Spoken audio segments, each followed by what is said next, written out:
Como les dije, hoy la clase de hoy la vamos a dividir en dos grandes temas, que son prácticamente dos materias de la carrera. Es decir, que lo que vamos a ver acá es realmente una presentación de cada uno de esos temas. En un segundo que estoy buscando el puntero.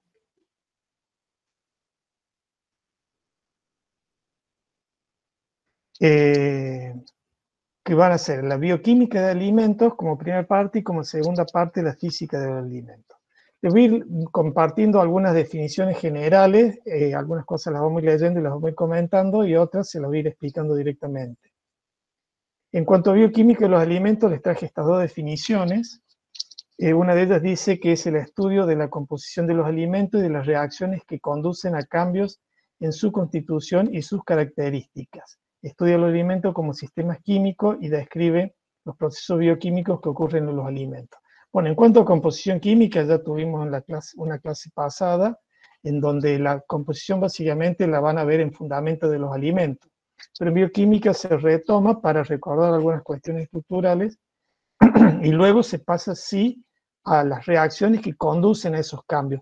Pero no son reacciones que ocurren espontáneamente, sino que van a ser reacciones del tipo bioquímico, que son reacciones catalizadas por enzimas. La otra definición que tengo acá dice, estudia las reacciones bioquímicas catalizadas por enzimas que ocurren en los alimentos, ya sea durante el procesamiento, para su elaboración, y aquellas relacionadas a su deterioro o cambios que sufren durante la conservación. Es decir, que acá esta definición ya es un poquito más específica, habla de que vamos a estudiar reacciones bioquímicas catalizadas por enzimas y que eso llevan a cambios en el alimento. ¿Cuándo van a suceder esos cambios? Ya sea cuando se procesa el alimento o cuando el alimento se va deteriorando durante la conservación del mismo. Bueno, como estamos hablando de enzimas, y las enzimas son proteínas, en este capítulo es importante entender bien qué es una proteína y qué es una enzima. Las proteínas, como ya le dije, un poco ya lo vieron en otro teórico, pero lo repetimos rápidamente acá. Son polímeros de aminoácidos unidos por enlaces peptídicos, y las enzimas es un tipo de proteína, o sea que las enzimas son proteínas que tienen una propiedad particular, que son catalizadores, como se los marco acá, catalizadores biológicos, es decir, tienen la capacidad de acelerar la velocidad de reacción. Reacciones que posiblemente demorarían muchísimo tiempo en ocurrir, en presencia de una enzima ocurren rápidamente. Bueno, obviamente, las enzimas van a actuar sobre moléculas orgánicas que son sintetizadas por los seres vivos, y en este caso particular vamos a hacer referencia en la materia que hace referencia a bioquímica del alimento, a las moléculas orgánicas que van componiendo los alimentos, que derivan, digamos, indirectamente de los seres vivos. Pasando rápido estas cuestiones de las proteínas, ustedes saben que las proteínas están conformadas por 20 aminoácidos diferentes. O sea que las combinaciones de esos aminoácidos diferentes que van formando esas largas cadenas de aminoácidos que son las proteínas, dan los distintos tipos de proteínas. Y dentro de esos aminoácidos hay 9 que esto se los retomo porque creo que es importante que ustedes lo vayan repitiendo desde el principio de su carrera. Dentro de las proteínas, dentro de los aminoácidos, hay 9 que son esenciales. ¿Qué significa que un aminoácido es esencial? Que los organismos no lo pueden sintetizar, los organismos animales, y por lo tanto nosotros, por ejemplo los humanos, y por lo tanto debemos consumirlos junto con los alimentos. Porque obviamente nuestro organismo va a necesitar esos 9 aminoácidos esenciales, no los podemos sintetizar, por lo tanto lo tenemos que incorporar a nuestro organismo a través del proceso de alimentación. Ahí están el listadito de los 9 aminoácidos esenciales. La isoleucina, leucina, lisina, metionina, fenilalanina, trionina, triptofano, valina y estirina. Bueno, y los otros son los no esenciales. Aunque la tirosina, que está acá, la veo acá, la tirosina deriva de la fenilalanina.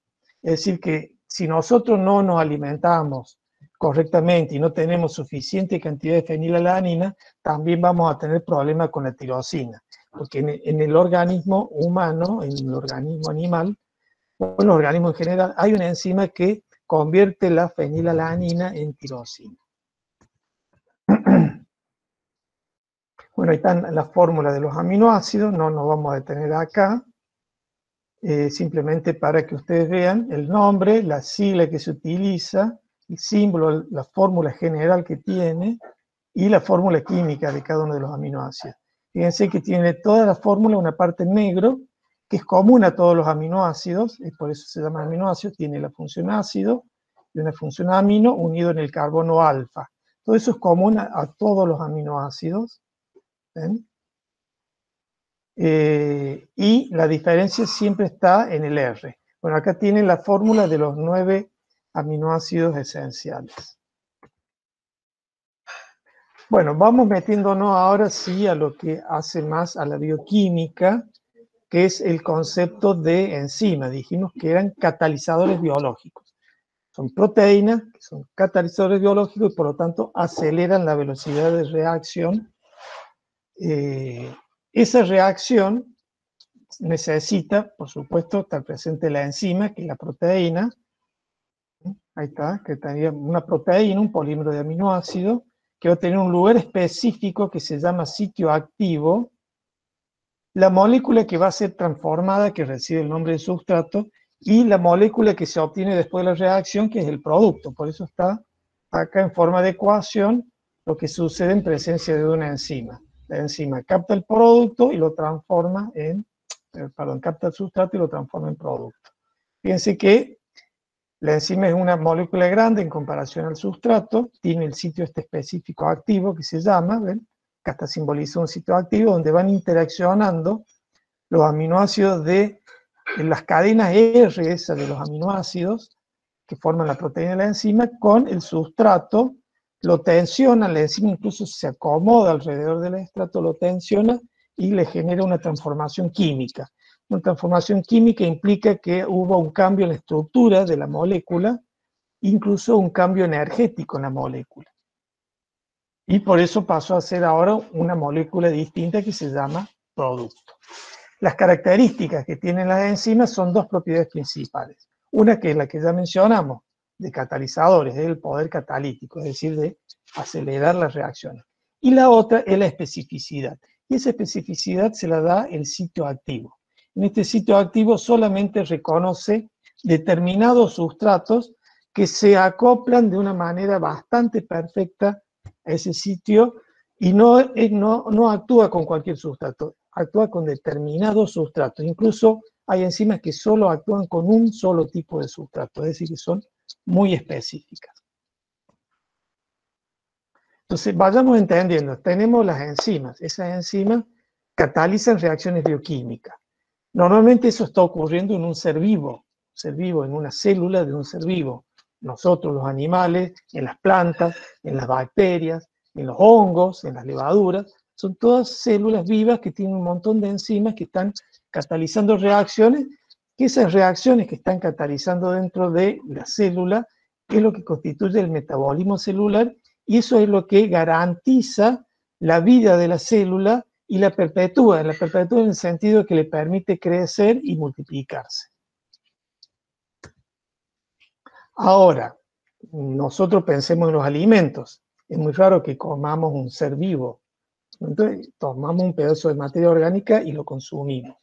Bueno, ese pedazo de materia orgánica que constituye el alimento, si, por un lado, si lo vamos a procesar, pueden generarse cambios durante el procesamiento. Puede ser que nosotros a propósito generemos un cambio, o sea, parte del procesamiento sea la actividad enzimática, lo que nos genera el alimento, el producto final, o puede ser también que continúen ocurriendo procesos bioquímicos por enzimas que permanecen en el alimento todavía activas o por encima de microorganismos que están, digamos, atacando ese alimento y generando el deterioro del alimento. Pues también se tienen en cuenta los cambios que va sufriendo el alimento durante su conservación. Bueno, les vamos a ir presentando algunas vías metabólicas para poder luego aplicarla al concepto de los alimentos. Esta vía metabólica, que se denomina glucólisis, es una vía que probablemente muchos de ustedes ya la hayan visto en el colegio secundario, aunque le hayan mencionado la función que tiene, se la llama también a esta vía la respiración anaeróbica, y ocurre en el citoplasma de las células, y parte de glucosa, un monosacárido, que termina luego de una serie de reacciones. Cada uno de estos numeritos iría el nombre de una enzima que está catalizando una reacción que va transformando la glucosa en distintas moléculas en forma secuencial hasta terminar formando un compuesto, dos moléculas en realidad de piruvato, porque la glucosa tiene 6 carbonos y el piruvato tiene 3. Es decir, que al final de la glucólisis, luego de esta secuencia de reacciones del metabolismo celular, catalizada cada una por reacciones, termina dando 2 piruvatos. Esa vía que ocurre en el citoplasma, que pasa de glucosa a piruvato, es una vía degradativa, está degradando la glucosa para obtener energía. Es decir, que utiliza la célula para degradar la glucosa y producir energía. Esa vía se denomina glucólisis. Está en todas las células. Te toman una bacteria y en el citoplasma están las enzimas que hacen la glucólisis. Toman una levadura, en la levadura, en el citoplasma, están las células que producen la glucólisis. Agarran una planta, sacan una célula, ven lo que hay en el citoplasma de la célula y están las enzimas que son responsables de la glucólisis. Lo mismo con una célula de cualquier animal, van a encontrar que en su citoplasma están estas. Es una vía universal. Está en todas las células, digamos, vivientes actuales, y se considera que es una de las primeras vías metabólicas que empezaron a ocurrir en los primeros seres vivos que poblaron nuestro planeta. ¿Por qué les di la glucólisis? Bueno, acá hay una síntesis de lo que dije de la glucólisis. En el citoplasma de la célula va de glucosa a 2-piruvato, y bueno, en ese proceso de estas reacciones se va a formar energía. Esa energía queda representada en una molécula que se llama ATP. El ATP es símbolo a nivel bioquímico de energía. Y además se va formando este compuesto que se llama NAT reducido. NAT hidrógeno significa NAT reducido, que viene de un NAT oxidado, que es el NAT sin digamos, los electrones y el hidrógeno. Entonces, este NAT oxidado pasa a NAT reducido. Y es necesario este NAT oxidado para que pueda ocurrir la glucólisis. Si se acaba el NAT oxidado, lamentablemente hay que romper la glucólisis. Entonces, por eso parte de la glucólisis es formar el ATP y, digamos, reducir el NAT oxidado, pasarlo a NAT reducido. Esa es la glucólisis en general. ¿Y por qué no es tan interesante la glucólisis? Bueno, porque es parte del metabolismo celular y porque además se lo utiliza para lo que es el proceso de fermentación.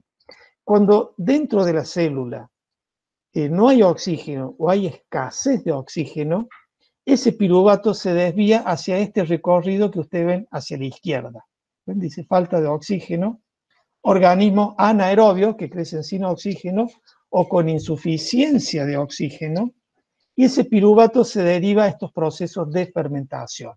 Y en estos procesos de fermentación tenemos distintos tipos, depende del microorganismo que sea o el tipo de célula que sea, va a tener un tipo u otro tipo de fermentación. Así tenemos la fermentación láctica, la fermentación alcohólica, hay otras fermentaciones como la butírica, la propiónica, bueno, y la fermentación acética, que la fermentación acética es realizada en parte, digamos, por condiciones anaeróbicas donde se forma el alcohol, pero después viene el oxígeno y ahí interviene otro tipo de reacciones que la lleva a formar el acético. En cambio, este piruvato, si estamos en una célula que normalmente crece en condiciones aeróbicas, es decir, con presencia de aire y oxígeno, seguiríamos este recorrido de la derecha, que es el típico recorrido de la respiración celular, en donde el piruvato va a ingresar a la mitocondria, allí forma acetil-CoA, alimenta el ciclo de Krebs y va a la cadena respiratoria, se consume oxígeno y se va liberando dióxido de carbono y agua. Sería el proceso normal de respiración celular en presencia de oxígeno.